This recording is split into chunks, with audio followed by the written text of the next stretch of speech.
My sister-in-law pranked me by giving me alcohol knowing I don't drink, and I feel so hurt even though she didn't know it would trigger my childhood trauma. I, 29F, don't drink alcohol. The short answer to the reason for this is I grew up with two highly abusive alcoholic parents. It took me a lot of self-work and therapy to even be able to be in the same room as people that are drinking.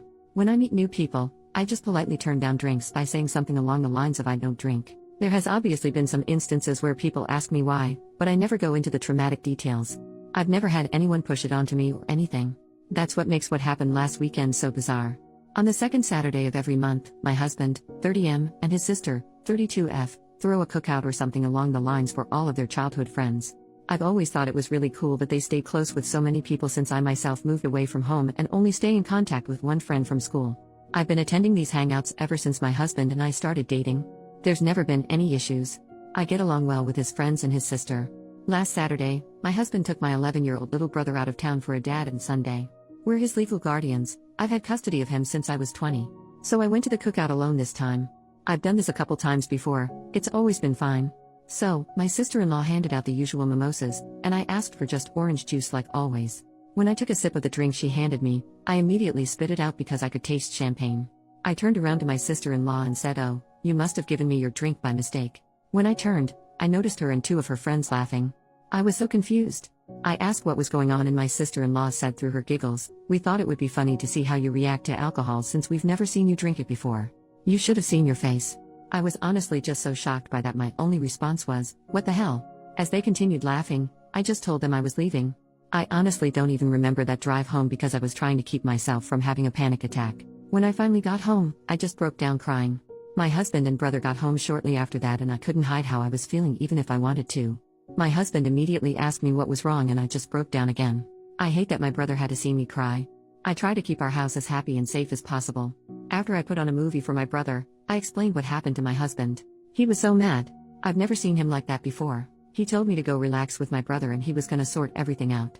I could hear him yelling at his sister on the phone and after almost an hour, he came and sat with us and told me we wouldn't be seeing her again.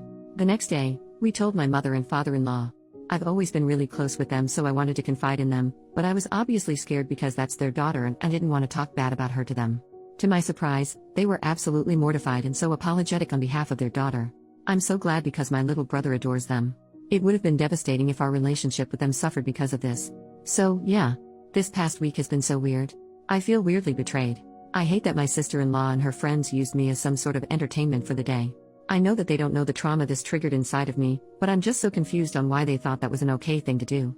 I also feel guilty because I don't want my husband to stop going to the cookouts and lose his time with his friends and I don't want him and his sister to never see each other again because of me. My husband is amazing and has assured me it wouldn't be my fault if they never speak again. It's just hard not to feel that way. Don't worry though, I've had a lot of emergency therapy sessions this week and I know I'll be okay. It was just such a bizarre thing to experience. It seems like such a small, inconsequential thing to have happened to me. But it's been a crash course on trauma, triggers, PTSD, etc. Typing it out has been so helpful. Thanks for listening to my ramblings. Update, 4 days later, thank you to everyone that left me kind comments and messages on my previous post. I'll just get right into the update. A lot of you guessed right. This isn't the first time my sister-in-law has done something like this. She is definitely what some would consider a mean girl. My husband and his parents have had multiple falling outs with her over the years, but they've been on good terms recently until she pranked me. So, yeah. I could see how my husband's immediate reaction to go no contact seemed like an overreaction, but he's dealt with a lot from her in the past. I don't want to give any specific examples because they're personal to my husband and his family. Hope you all understand. So here's what happened after my last post. After talking with my therapist and my husband, I decided I wanted to message my sister-in-law. I asked her if she wanted to get lunch and talk about what happened.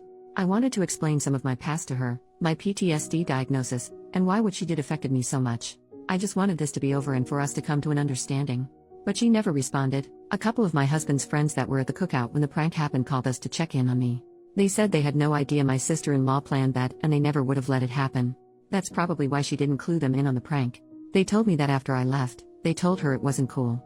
After a couple days I just gave up hope of her messaging me back and decided to start moving on. Yesterday, my sister-in-law blew up my husband's phone. She said some pretty awful things.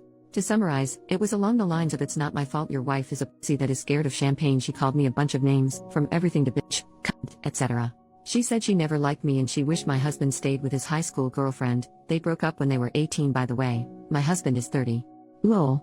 The worst thing she said was, my husband was just doing charity by taking in a couple of orphans.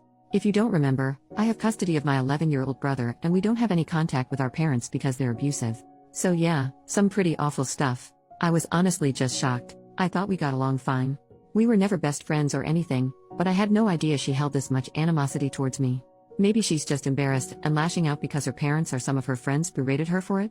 I don't know. My husband sent just one message back to her saying he never wants to see or talk to her again and then blocked her and her husband's numbers. He told his parents what happened and they were furious too. I don't know what they said to her, but they're about as done as my husband. Since I've been in therapy and have support around me, her words didn't bother me much. I know she obviously has some problems to deal with and I'm just her latest target. The worst thing she did was bring my brother up. I'll never forgive her for that. He's not an orphan. He has 2 parents that love him. And I'm not either. I have in-laws that love and support me. They always have my back, even when it comes to their own daughter. If I never see my sister-in-law again, I'd be fine with that. I truly hope one day she'll come to her senses and understand the way she treats people isn't right. We've decided to turn every second Saturday of the month into family day in place of the cookouts. I'm gonna be just fine. I'm already feeling miles better than I did writing my previous post. For everyone calling me dramatic, I'm genuinely glad you don't have any experience with PTSD or triggers. I don't think it's funny to give someone alcohol without their consent even if you know the person drinks. Anyway, again, thank you for all the kind words. I hope there will be no more updates, but if anything crazy happens, I'll let you know.